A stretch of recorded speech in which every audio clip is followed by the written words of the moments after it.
Welcome to Tea Time with Shayleigh and Amber. I'm Shayleigh Evans, and I'm a life coach for pets and their people. I'm a truth seeker, and it's my passion to empower others and to give animals a voice along the way.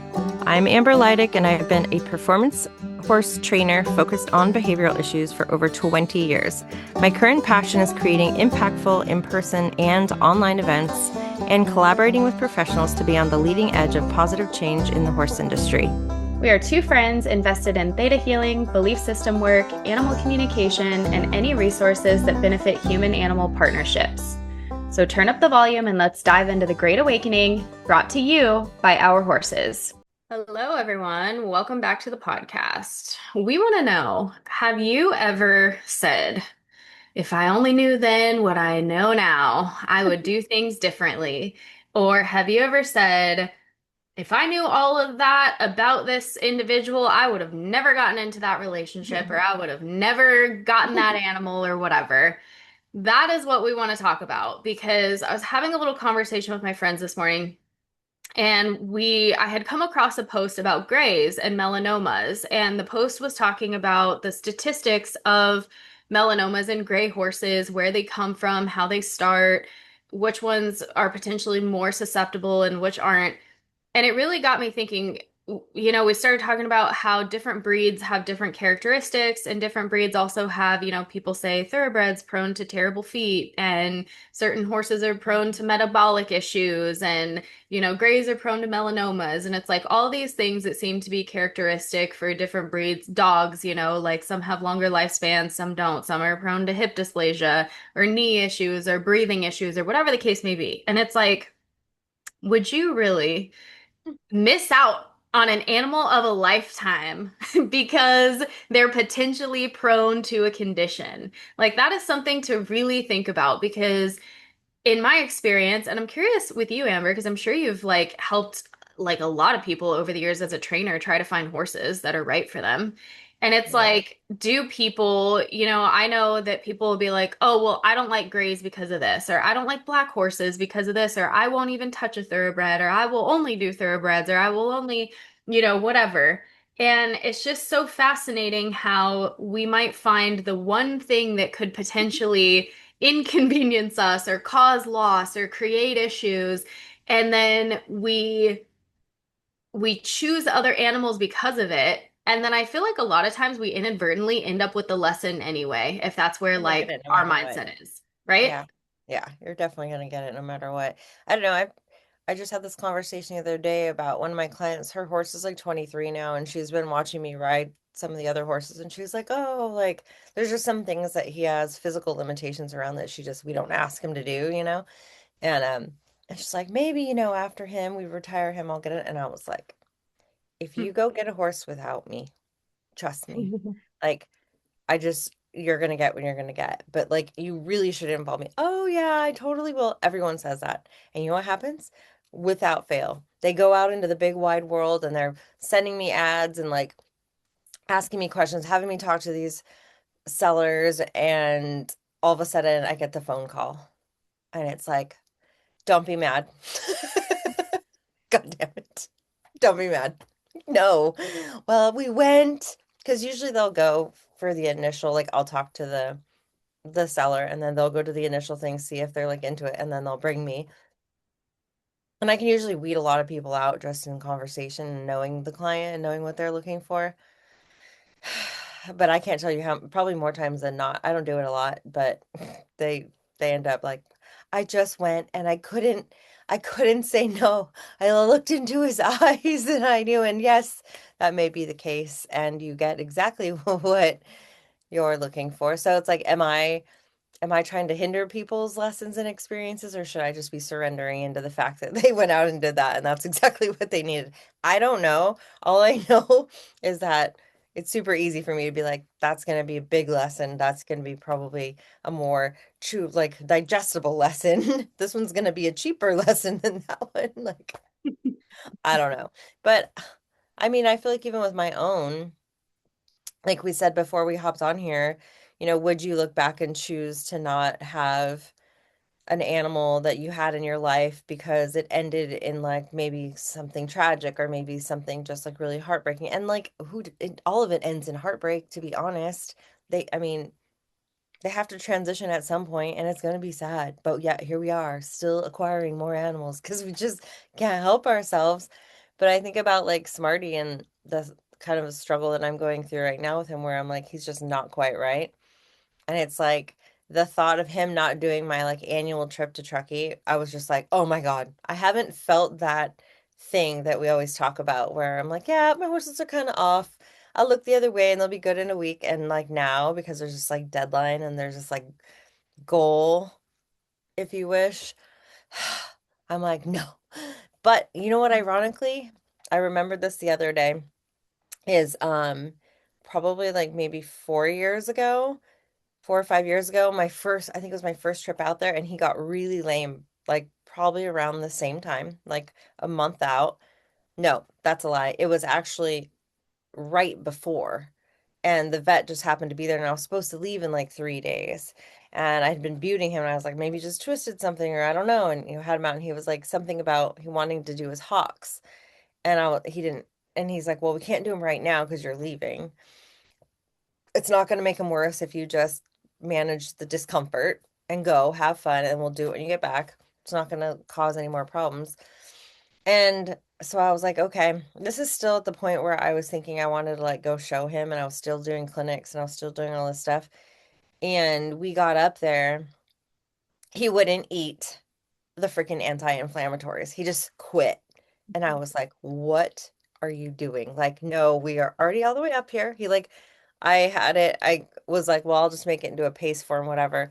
And that was my backup plan. But I was found it so interesting that he'd been eating it up until that point. We get there, he's like, I'm not eating that. And I was like, well, this is when you need to be eating it or you're going to be uncomfortable and blah, blah, blah. And it was the day that I rode him for the first day that we got there and he was so good and I was having so much fun and we were out grazing in the pasture and he like laid down in front of where I was sitting and like I have video from it, but I remember in that exact moment being like there was a very clear message of him saying like you have to agree to never try to show me. I am not here for what, and Rochelle had already told me this and I rejected it heavily um that he would not be here for that. This was not, and that is why I got him. I picked him out because of his breeding, because of his little body type, because of his all the things. And he was like, I will not be participating in that. I'm not. And I was like, well, like out, I remember being out in that pasture, like compromising with him. And he was like, nope. And so finally I just came to terms like, okay, why, I started digging around and like, why do I want to show? Why do I want to do this? And it really came down to me feeling like I needed to prove my ability to train a horse. Here we are again. Um, and I thought that that avenue was like going to show, like that is how I could prove to everyone I don't only fix problems, like quote unquote. I was like, I can go do actually things, real things. And so I realized that that's what that was about. And I just made a promise to him that day and then he was freaking sound that whole trip, never ate a stitch of an anti-inflammatory, came back, stayed sound, never got his hocks done. And now here we are 5 years later. And I was like, oh, ironic. So what am I supposed to be? What? What are we doing here? What am I supposed to be? What do we got? Like clearly here we are. So, but would I have knowing from the beginning going and looking at him and thinking about why I wanted him, and then having someone say, you won't be able to do any of that with him. I definitely would have still got him. You know what I mean?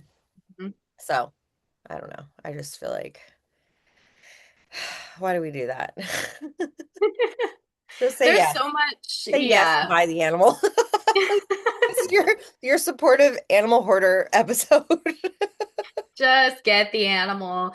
There is that. I think it's so interesting when people are coming to a trainer and looking for a certain type of horse based on their current point of awareness and what they want to do with them.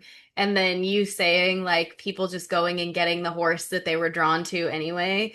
There's just so much knowing in that because I've been on like the horse searching journey Right before I got Fern, where I was like asking everybody, what do you think about this? And what do you think about that horse? And everybody kept telling me all the things wrong, which is probably what I was asking for. Like, Yeah. look through your lens to tell me all the things wrong with the horse. And then that, like, I just didn't like that anymore. So I was like, I'm not going to ask anyone. Like, I if I'm know. attached I to a know. horse, Because I remember you asking a bunch and then you just went like silent. And yeah. like silent for a long time. And then all of a sudden it was like, okay, so I was like, oh. Because I was rejecting everyone's opinions anyway. I was like, whatever. But I think I needed them at first because I did get really hooked on a horse that looked like Bro, but in a chestnut body. And I think that version of me was like, this is what I want because I'm clinging on to what I had in some familiar way. And it was good for me to hear everybody being like, no, here's all the reasons why, like, you don't want that horse. And then it made me want to be like, you know what? Why am I even asking? Like, I need to be connecting with my own energy and what I want. And it made me get really intentional. Then when I got really intentional, I saw everything that I needed to see. And Fern, I didn't even watch her video. Like, I was just like, where do I send the money? Because I don't want anyone to snatch her up. And then I remember picking her up and being like, oh my God, she's so tiny. Like she was so small. I was like, what have I done? She's so small. But she grew, everybody, she grew, which is great. That's But what that's what happened with Smarty because I was so desperately looking for this particular like concoction of a creature with the breeding and the all the looks. And we went and looked at him and he was just in a field and we knew the breeder and she was a client of my ex-husband. So we were like, yes, like knew the daddy was like great mind, all the things. And then we went on vacation for like 2 weeks out of the country. And so I'm so excited to come back. And I'm like, yes, I'm gonna come back and I'm gonna get my new horses because I got two because I got Clover at the same time. And I'm come back and I was like, oh, I don't I don't remember you being A, so small, B, so homely. I thought you were cuter. I was like, uh-oh, oh. It was fine. It worked out. But there was a moment where I was like, oh shit. And then it was okay. So yeah, where you're like your little expectations get challenged a little bit. But it's like I have people in my life who are like, I will never own another thoroughbred. Like they had multiple negative experiences with thoroughbreds, and they're like, I will never own another thoroughbred. I'm only getting, and then they bought warm bloods after that, and none of their warm bloods are rideable, and all the warm bloods have issues. And it's like, is it really the breed or is it the lessons that we're calling in? Is it the horses that are coming to help us heal, grow, and evolve? And, it just goes back to like, what are we asking for? And would we, like, I think of all of my experiences with Kip and how he's had kissing spines and I've managed his feet for the entire time that we've had him, and like he just has all these certain quirks and things going on with his body, and I would still do the life over with him knowing all these problems. And I have a friend who really loves Great Danes, and her husband was saying like, we're never getting another Great Dane because Great Danes, they just don't live long enough, and you love them and you get so attached to them, and then they just don't live very long. And she's like, but they're such good dogs. Like you can just love their personality while they're here. And I think of that with gray horses too, how people are like, I just wouldn't be able to deal with the melanomas. And it's like, but they're such great horses. Like we think of a couple of mutual clients that we have that have gray horses and absolutely love. I'm thinking of one in particular yeah. who like is obsessed with her horse and loves him. And it's like, she would never in a million worlds trade him, or what is it? What's the saying? Never in a million years Years. World. worlds Whatever. Whatever. trade him or not have the experience that she's having with him because he could potentially have something going on. Like, so it's just such an interesting thing to think about. And it's interesting too to think about how we're always looking for that like risk factor instead of, you know what I mean? Like instead of just being like, wow, this horse has the potential to be so amazing. And I know that we do. Like we still are like, oh, this horse is super athletic or something like that, but we're always trying to like pat ourselves up for failure or out of fear of something. And it's so fascinating how that is. And I feel like a lot of times in our partnerships, we start out with a little bit of that energy. It's the reason why we're calling in a certain thing to meet our beliefs or whatever. And then I feel like our animals spend the next several years like kind of helping us strip the layers away from that. Yeah. Then I think about like life in general. Like, it's not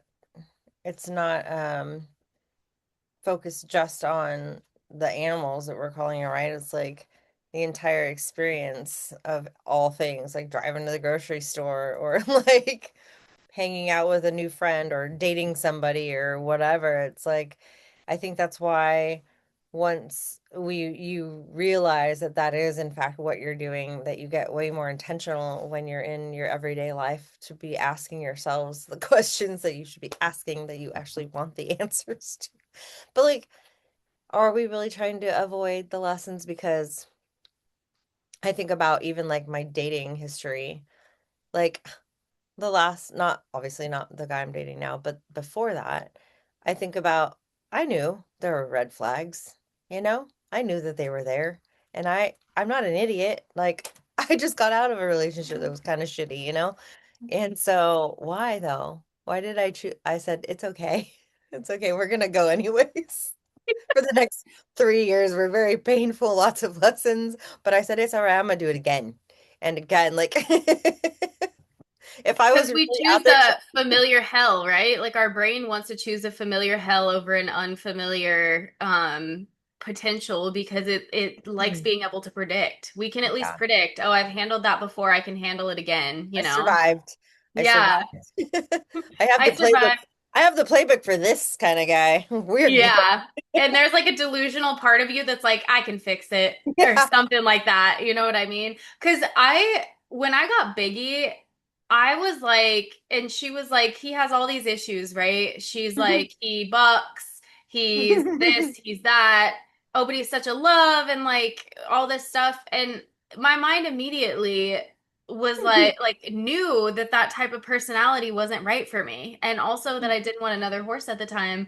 But then I was also like, oh, I can fix that. Like the training that I do, like I can fix it. I can whatever. Like maybe she just doesn't know how to ask him, or maybe he needs some sort of balancing or whatever. And then I got him into my experience, and he was like, that's not why I'm here. Also, like he's like, the part of this is my own resonance. And I think too, people, we don't recognize that sometimes. Like when we get horses into our experience or any animal, and with the intention of like, I can help them out of this. I can, I rescued them from a situation and I can help them out of their bucking issue, or I can help them into better feet or help them into better bodies, and we're looking at them through that lens of like, oh, what's going on right now is not in your highest and best good, and I can fix that for you, or I can be the catalyst out of this. Sometimes they're in agreement with that, but sometimes, and a lot of times, which we realize when we get an animal and things fall apart one after the other, or whatever the case may be, is like they're holding on to those things for a reason. They've got their own belief systems, they've got their own little energetic awareness that says, this is serving me in some way. And then they go into another life and someone's like, I'm about to take that away. And the animal's like, I don't think so. You know what I mean? Like, I'm holding on to this because this energy is serving me. And we forget that. And then people wonder, like, oh, I'm doing all these things for them. I changed all these things. Like, why isn't it working? And it's like, well, did we ask them if they're willing to let this go, or what it even looks like to let it go, or how it's serving them? I think a lot of times we want our animals' behavior to change, and our mindset goes to, this is what the animal is doing. How do I get them to shift out of it, instead of, this is what the animal is doing. Why are they doing that? How is Mm, that serving I them? love that. What I love is, yeah. And I want to go into this subject actually, because I'm curious about what you're going to say. And I'm not saying this to like call out the person. Like I understand her concerns, and I love that her horse is exhibiting these things, and she came to an animal communicator and is like, can I get a session with you? I want to understand better what's going on with him. But I received an email this morning from someone who was like, my horse went to a show, and when his pasture mate left, he freaked out and he was calling incessantly. He never stopped. The only thing that could get him to stop was me walking him up and down the barn aisle. And like, I have another show coming up, so I want to know like what's going on with him so that we can remedy this. And I was kind of like, I think it's perfectly understandable for him to call. Like, we take our horses out of their herd animals. We take them out of a herd environment, out of their normal territory. Like, if they were wild animals, they would be in their territory. You know what I mean? They wouldn't leave it. And I mean, sure, they could cover miles and miles, but like they're in a known place. And then we take them and we put them in a new scenario with all these other dysregulated horses and a like, nothing's a herd anymore. There's And all horses. the humans are panicking because they're showing. Yeah, the humans are panicking, and then people will always say, well, there's other horses around him. And it's like, okay, that's like taking you and like putting you in the middle of a mall in a foreign country and be like, you should be okay. There's other people around you. You can see them. You're like, okay, thanks. I feel So so much better now. yeah, I feel so much better just because I can see all these other humans that I don't fucking know or even know how to talk to or how to interact with or whatever. And so I was like, it's so important to like see things from his point of view. Like, yeah, it is scary. And he should be attached to his friend because they're Yeah, all each other knows. And then I was like, I think it's great though that you're walking him because that's at least letting his nervous system close a loop. Like if he was in a paddock, he'd be running and that would right. be like beneficial to him because his nervous system would at least be moving. So I'm like, walking him is great. And I'm like, but I think the thing to consider is like, how do you help him feel safe? Like it's not about stopping the behavior and being like, what can I do to get him to stop? It's like, what can I do to help him feel safe? How can I understand him a little bit more? How can I put myself in his shoes? And I was suggesting to her, like, walk them together, like do things that they would do together so that he's not being left behind. But it's just interesting how our horses do so much compromising and like what it brings up in us when they're not in that space of calm, cool, and collected and doing what we're asking of them, and how we immediately want to figure out how to put all the little parts and pieces back together so that we can get them into that space instead of being like, wait a second, what's going on in their experience and what do they need? And I'm not saying this person doesn't care about what their horse needs. If you're listening, I know you care about your horse and you're obviously hooked to an animal communicator. But I'm just saying it's so fascinating. I'm not saying that I'm guilt free of this, like there's been plenty of times where I want my horse to walk down the trail and she doesn't. And it's like, what do I need to change within my energy to get her to walk down the trail or whatever? But I think the question also needs to be like, what what is going on and what matters to her, because they don't just exert energy like they're energy savers. Like they're not if they're exerting extra energy to do something, like that's like telling us something. Yeah, I think yes, keeping all of that in mind. And also, I think people rarely prepare their horses in a way that the horses actually need to be in scenarios like that. I think that they, in the human mind, think we have prepped for the show because my transitions are good and my horse has been, schooling on the cross country course, or I know my pattern really well, or whatever. And you think, oh, even and sometimes even this doesn't happen, but even, we've worked on trailer loading, so I know that they get in the trailer. Let me tell you how often that gets freaking skipped in my checklist of I'm going to a show and I'm Yeah. ready. But am I ready to get in the trailer to get there? Sometimes not. I think that the list is bigger than what people think. And for me, it's like when you're going to take a horse into that situation, you have to look at what species appropriate behavior is happening. Obviously, they're herd animals. How can you make them feel safer? You really have to work on building their capacity to be able to handle stress and not let the adrenaline take them because horses often don't feel those spikes of adrenaline on a regular basis. So it can be really um, just alarming for them to feel that and not know that they can actually regulate and come back down. And you don't obviously, I mean, some of the stuff that I do in the round pen and with them in general, most of it is working on that because you can send them into overwhelm. They're not going to learn or be able to process anything, anyways. And then you have a panicking horse that's spiraling around. People can get the horse so attached to them that when they walk away from the horses then become very codependent on them and their nervous system. And it's pretty simple, which is interesting Like I will go into the round pen and I've since let go of the idea that I'm chasing them because that's what was blocking me from being like, wait a minute, I know that this works. I don't want to chase horses around. That doesn't feel right. But I'm not chasing them when I've come to terms with that. And I should probably do a video on it at some point. But I will up my energy and call up their energy. And if it's just for like 2 or 3 strides, sometimes that'll send a horse into like too far. So you have to know the horse that you have in front of you. But I can like up my energy for like 2 steps towards them in the round pen and spike their adrenaline and then stay regulated and come back down. And they can feel that spike and then do whatever they need to do. Oftentimes the horses that are really sticky have been like stuffing it and they're shut down. So that's when you start to invite that expression where they're not getting in trouble, they're not getting shut down, and your energy isn't looking at it as if it's right or wrong. It's just you're just holding the space of neutrality for them to have all of this expression that may or may not have been stuck in them. And you kind of clear that first, and then secondarily, you spike the adrenaline a little bit, and then you bring them back down. You spike it and you bring it back down. And what starts to happen is all of a sudden you've like plungered them out and they don't have all that residual stuff that's stacked. And then also what starts to happen is you'll have a horse that sees something in the distance. They still get to look at it and be aware of it. But they feel that rise in their body and they don't automatically go to, I'm going to fucking survive. Like they feel it and it's almost, they've gotten these little bite-sized tastes of it. So it doesn't feel like panic. It feels like, oh shit, let me assess this. Oh, I'm okay. And it's the wildest thing to watch happen, but I do it with all the horses, even just in the arena, even, it's definitely not desensitizing. It has nothing to do with that because that just creates a completely different issue. But it is building their capacity to be able to handle situations that are stressful and not initially just run away. Um, and they don't have those like moments where they freeze and then explode because you're not actually shutting them down into freeze.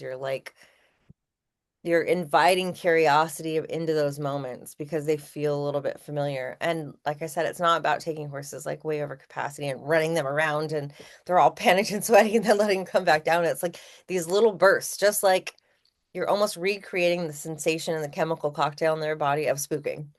And then, but making it then on the other side of it, nothing happened. So they don't necessarily think every time something's going to get them. Um, is that natural? No, but it is what allows them to survive our human lifestyle safely without taking away their, natural instincts to want to know what's going on. You giving them a moment to actually look at it and assess it, and then you staying regulated and then moving forward, depending on the horse that you have. Do they need to move? Do they need help standing still? Do they, you treat your horse as an individual in those moments, but it's all about building capacity. And I don't think very small amount of people are actually doing that. Um, Mhm. but that's what gets horses super confident in themselves and gives them the ability to be away from other horses and still be okay. Because ultimately, they do have to live in our human experience. And so my brain is always like, no, not naturally. We wouldn't put them in these positions, but they are going to be put in these positions. So how do I help them be okay in these positions that I know inevitably they're going to get put into? And that's what I figured is that that's the best way to do it. And they're comfortable and happy when they're out there. You know what I mean? So, so yeah, I think that's there's like, yeah, it's interesting because there's like science behind the whole like prediction error thing that you're talking about. And like said in another way, if someone's not round pinning the horse, it's like inviting that curiosity in whatever way you know how with your horses and like giving them space to respond and then giving them time to process that and like just thinking about like kind of what you say like what's going on in that little brain of theirs. Are you releasing dopamine or are you inviting like all these other stress hormones that are creating issues within your horse? And there is science behind it. I was listening to a podcast the other day that's like, you can't ever like erase a fear memory, but if you give them more opportunities, more enrichment, more autonomy, more um room for these prediction errors to occur, which is essentially they think something bad's going to happen, the signal goes straight to the amygdala, and then the bad thing doesn't happen. And Mm, then slowly it starts lessening, and you end up like overlaying this positive experience on top of the negative experience, and they're not going straight into that fight or flight. And you do mm, that through curiosity, and you do that through, yeah, you being regulated and you giving them, you always and constantly answering the question for them, which is, am I safe?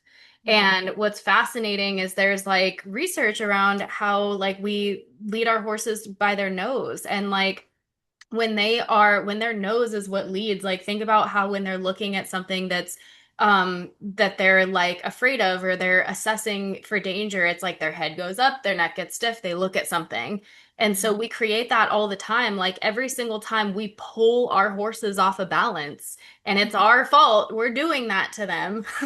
We're creating those stress chemicals. And it's like, it's so interesting to think like, I see videos all the time online where like horses are like frozen like a statue, and like the person is like trying to pull their head back, like you're pulling against like that wall, and it's like that's not it. And then every time you're pulling that horse off of balance, the horse goes, "Am I safe?" Or like the trailering scenario, like horses don't get a lot of time to pause in front of the trailer, and what they need to do is like lower their head and get depth perception because that's how their eyes work. And when people don't do that and they're questioning, am I safe? And then they go to get in the trailer and they smack their head or they hit their foot, all of a sudden you've proven to them that you're not safe and they're not safe. And then it's like, why is this horse not getting on the trailer? This is super easy. Everything is so nice and open. And is it like, okay, is it really? But like people need to think about what the world is like through their horse's brain. Like one of my friends says all the time, like, we're supposed to be the higher mammal. So she has like, I'm always like, dang, sometimes like you're judgmental of people. And she's like, yeah, because we have the ability to reason and to think about stuff, and like we should be the higher mammal. And for a while I was like, I thought that mindset, I was like, dang, that's like kind of an unforgiving mindset. But the more she like will explain something, because like she'll say something and then we'll have a conversation about it. And the more she explains it, the more I'm like, you know what? You're right. Like, we really should be thinking about things and having a little bit more compassion for our animals. And I agree with you, like prepping horses for things like even just think about like the farrier. How often do people prep their horse for the duration of holding a leg up? You know what Yeah, I mean? never. Like never. You Because it's pick too your hard for the human. Right? Like you pick their feet, or people just don't think about it. Like it's just something that you don't think about. My horse knows how to pick up their feet. They get their feet done every 4 6 weeks, whatever. And like then they're just supposed to stand for the farrier. Well, it's a lot to stand there on 3 legs, and especially if you're not accustomed. And then even their attention spans of like, okay, now I go from eating to I have to stand here for 45 minutes with no food, and I'm supposed to just stand with my leg up. Like it's so unnatural, and yet it's something we expect them to do all the time. And we don't prep them for like um dewormers. Like how often are you syringe training your horses or training them to accept needles, or even just like a gloved hand or someone new in their experience? Like they submit to so much, and I think that's why when they don't, people freak out because they're so used to their horses being kind and being compliant.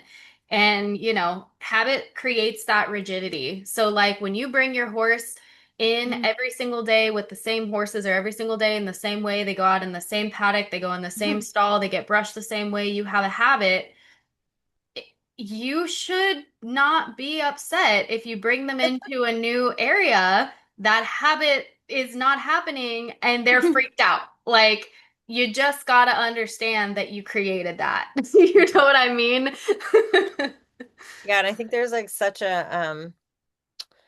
there's such an interesting belief that by backing off when a horse shows you they're stressed out, that you're teaching them to be stressed out.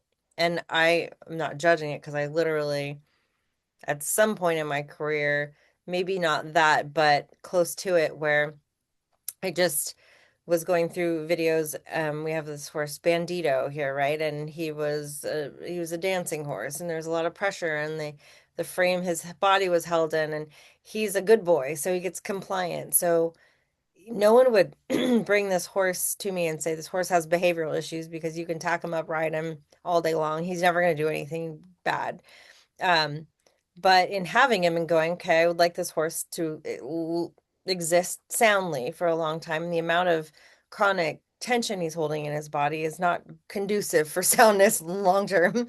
So working through that and doing the I was just calling it like the reassociation with the saddling process. Or, like he expects it to go fast. He expects to be cinched up. He expects the saddle to not fit. So the moment you bring the pad out, and I have all this on video that I'll probably put out at some point, but his little eyeballs and he just disappears. And I think people miss those markers for horses because the horses that aren't necessarily moving away or shuffling around or pitting their ears or kicking at you, the ones that kind of go internal, those are the ones that max out at shows and explode. And people are like, I don't understand. Well, you have to think of in those moments, bringing the saddle pad out and thinking about, I want to give this experience a new association. So paying attention to when your horse disappears inside of themselves and they go like, and slowing down and backing off does not necessarily reinforce that. And it's such an interesting thing that I wish more people would really fully understand because I don't think it's something that's talked about. When you hear people say autonomy, people are like, oh, you just let your horse do whatever you want. It's like gentle parenting. It's like, no, it has Mhm. absolutely nothing to do with that. You still have boundaries. It's about paying attention and backing off when you can tell they're going into whatever stress response that they naturally go to. And it only takes like two or three times of them noticing that you've noticed. And then all Yeah. of a sudden everything softens. And then you just go about as if nothing freaking happened. You put the saddle pad on after he stayed there. I just posted a video of him this morning. We started doing stuff with a bit with him. And the difference between he goes away, right? In the first clip, he just like, and we stayed there and stayed in the thing that caused it without escalating it so that he could feel it and reassociate it with it's not more tensions coming. There's no heightened emotion. You're not going to get in trouble. There's not going to be more pressure, which is what most people would do in that scenario. And you kind of watch them snap out of it and then going back and doing it again. I just wish everyone knew how valuable that was. I wish I knew how valuable that was like 10 years ago when I was just not doing that. But you're not reinforcing stuff. You're the level of safety that they get when you pause for like 5 seconds more when they've shown you that they're worried about something is like Hmm. wild. So that's the Yeah. invitation for everyone. Like get to know your horse, look at them, know what their go-to stress response is and cater to it a little bit because at the end of the day, people get into that mindset of like, this is my horse and it will be this way, because probably that's how you were parented or whatever. Whatevs. Welcome to the club. Um, but it doesn't mean you let your horse walk all over the top of you and like, run you over and run off with you, but you can pay attention before they get to the place where they're running over the top of you and deal with it then. You just have to be present and in the moment and paying enough attention and attuned to what's going on in front of you to be able to do that. And I think that is also the piece was why I do what I do because I think that huge chunk is missing because people are so oblivious to anything outside of their own experience. And even inside of their own experience, they're oblivious. Like, they don't even know what's going on in their own world. How could they possibly be attuned to what's going on in the others around them? But that's just Right? it's just Yeah. human. Like sometimes I don't even know that I'm going fast until I like drop a fly boot and then I'm like, oh, I'm like hauling ass right now. What am I?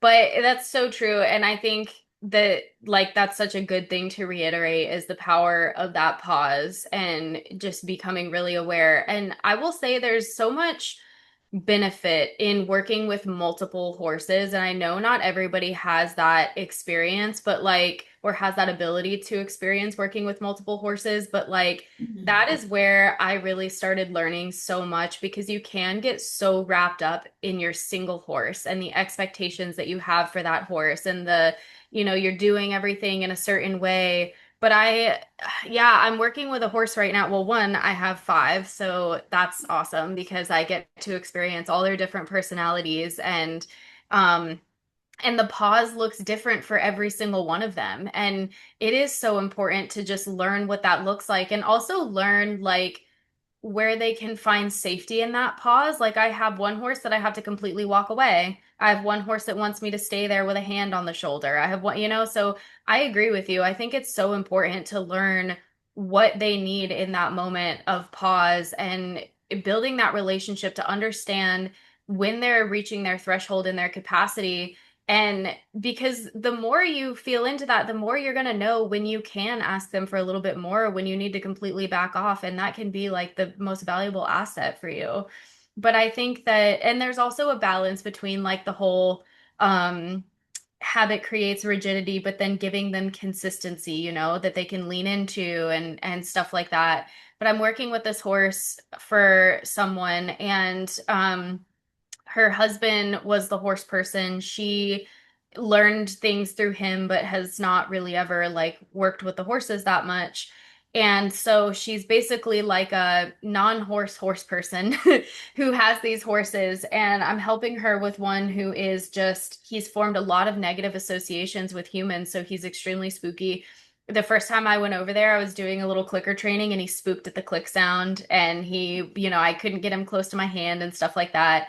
And it's been fascinating to watch. And even just her perception of the way that I'm training him and how she's like, do you want me to just like, there's been a couple times where we've been working with the halter and she's like, do you want me to do it? Like, can you not do it? I'm like, no, it's not that I can't do it. It's that I want him to be a willing participant of it. And you see when I bring my hands up, how his head goes up as well. And she's like, yeah. I'm like, that's him saying no. Like, he doesn't want the halter on. There's literally an aversion to the halter.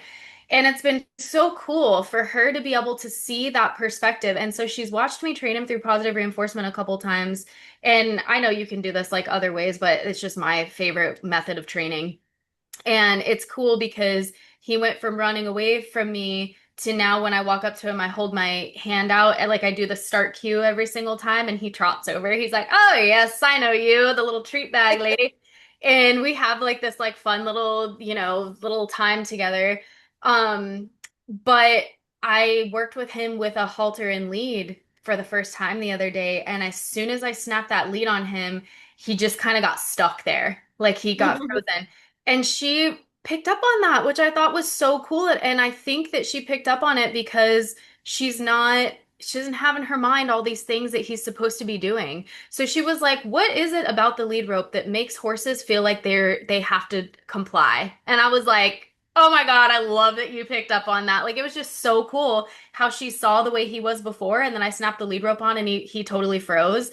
She was like, he literally knows, like, he can't go anywhere, like, he has to comply. And I'm like, isn't that fascinating how he's been worked with in a way? And I'm not saying all horses feel, I put a lead rope on Fur and she just walks off.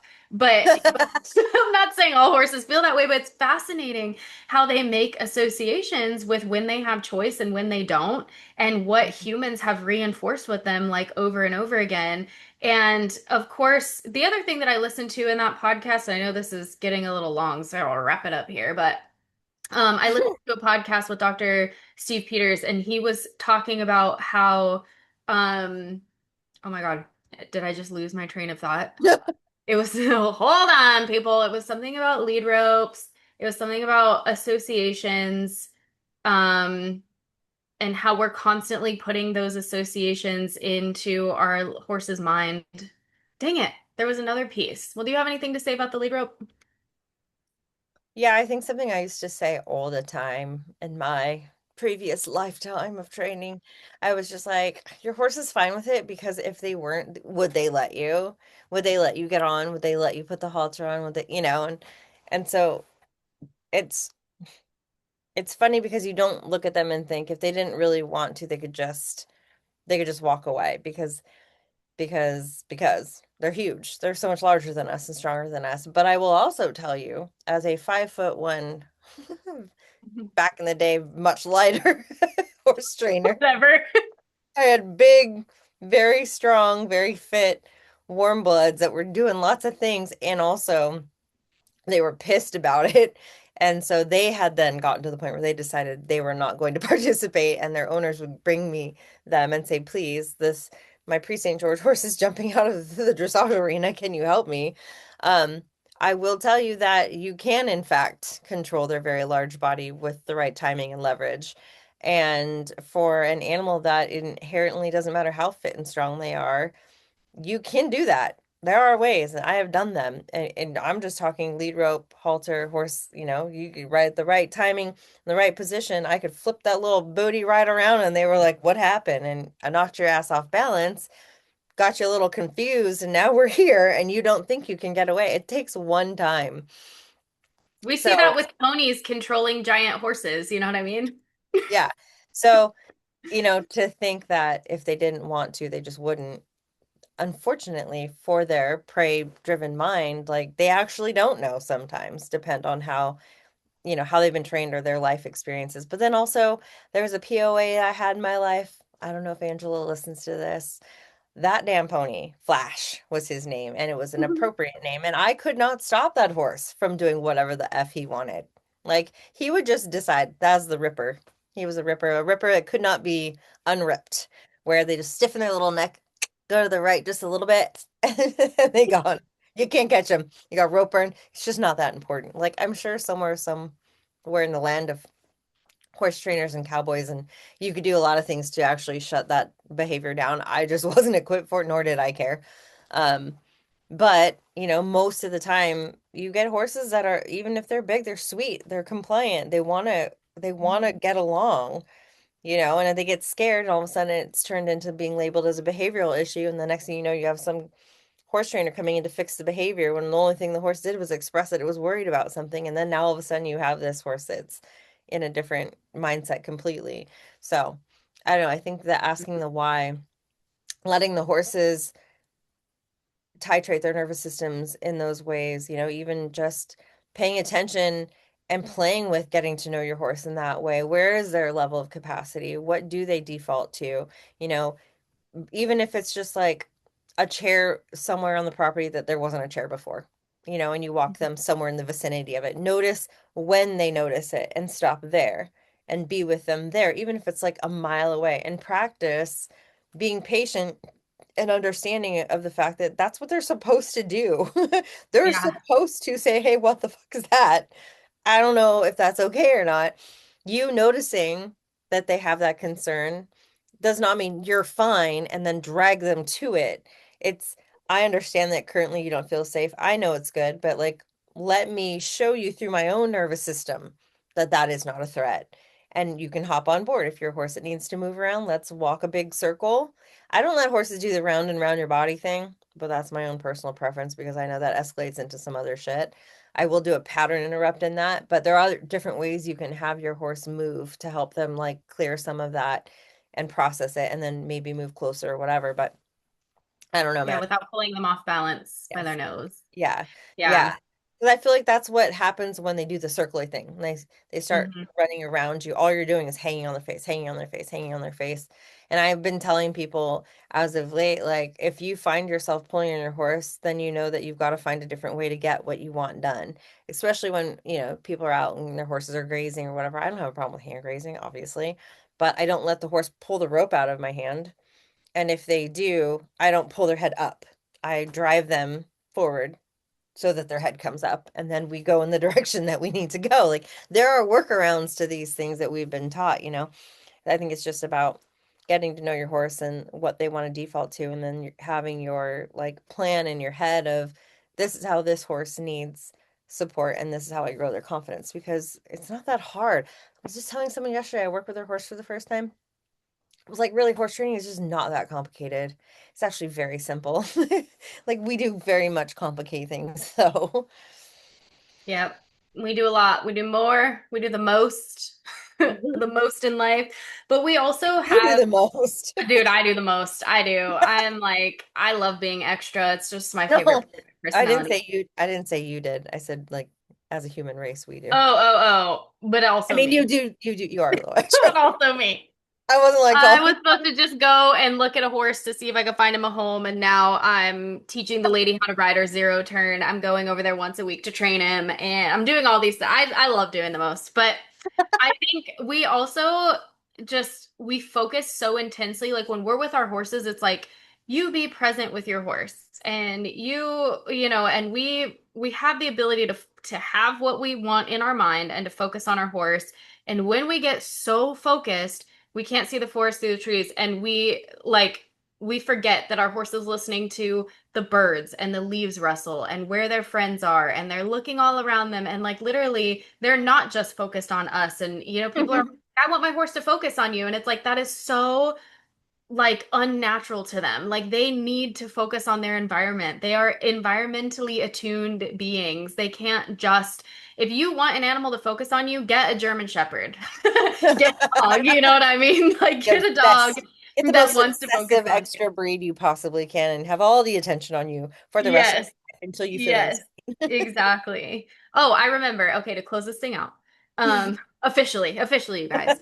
Um, I remember what he was saying in the podcast. He was saying horses, how people say, well, horses just live in the now. And that's impossible because our brains are experience driven. So everything is building on an experience. They're only living in the now based on what you're currently inputting in there, but like they still have all their experiences. So like, and it's just so interesting because they will often feel like something bad happened in the past to create the current behavior, when really it's most likely little micro moments of missing where their threshold is and creating that behavior in their current experience. So back to what Amber said, just to close it all down, pay attention to your horse, start noticing where their thresholds are. Give them that pause. Pause as many times as you can. Maybe put a timer on your phone. What's a good way to remember the pause? When you find yourself wanting to do something with your horse and you feel that little nudge, because you will, that your horse is either into it or isn't, like a little pause there and be like, what direction are we going? That would be my advice. What's yours? I don't know. I feel like just spending time observing your horse, like out and about, and looking at what their patterns are when something unusual is there. Present something unusual from afar with them loose.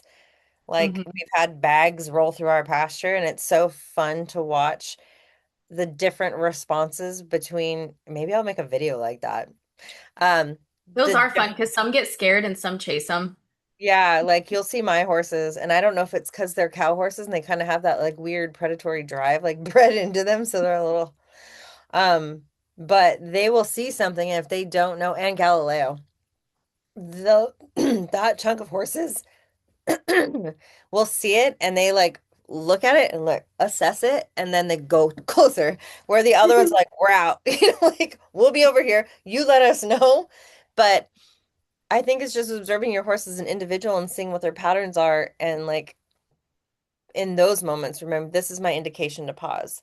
And then also getting to know yourself better. Even if you're sitting in like a space with them and you're saying like I want my horse to focus on me, well, the situational awareness is, their first line of defense and the thing that they understand the most. So while you're sitting there, instead of hyper focusing on them and what they're doing and what they should or shouldn't be doing or why are they doing that, it's like you get situationally aware.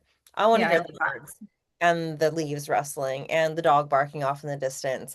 Because when they know you're also paying attention to that, that alone creates safety. Because they're like, well, you got it, I got it. Together, I'm sure we'll figure out what's going to kill us and what's not. But I think just getting to know yourself and where your motives are and your intention before you enter the space with your horse, and where you're actually at before you enter the, space with your horse. And then I always tell people get in there with them, sit for a minute, feel into where you are. And if you feel like you still have 50,000 things going through your mind, it doesn't mean you have to like throw your horse away and get it away from you, but don't choose that day to go work on your fucking tempi changes or your turnarounds and and think that it's going to be successful. Choose your activities with your horse for the day accordingly, according to how you feel and how they feel, and the combination of the two. Then create the game plan. Don't come so fixated on what needs to happen for that day, because I promise you, usually, if most of the time, then they're going to throw a big fat wrench in there for you. So you might as well just let it go. Stop being Yep. so rigid. Stop being so rigid. You're I rigid, love that. bitches. Just kidding. Yep. That's great advice. Love that. I love the awareness to your environment piece too. I think that's so important because how good does it feel just as a human to be understood, for someone to just like acknowledge, you say how you feel or you say what you're noticing and someone says, "Oh yeah." And then you like immediately feel connected because you're like, yep, you see it too. So that's so valid. Well, thank you everyone for listening. Please like, share, subscribe to our content. Um, and join the tea house if you want. We have like an amazing group of people in there. And we're Family. doing this thing where they show up here live with us, which is super fun. And it's, yeah, it's like a family in there. So come hang out Yeah, with us. great. Okay, see you guys See you in guys a couple later.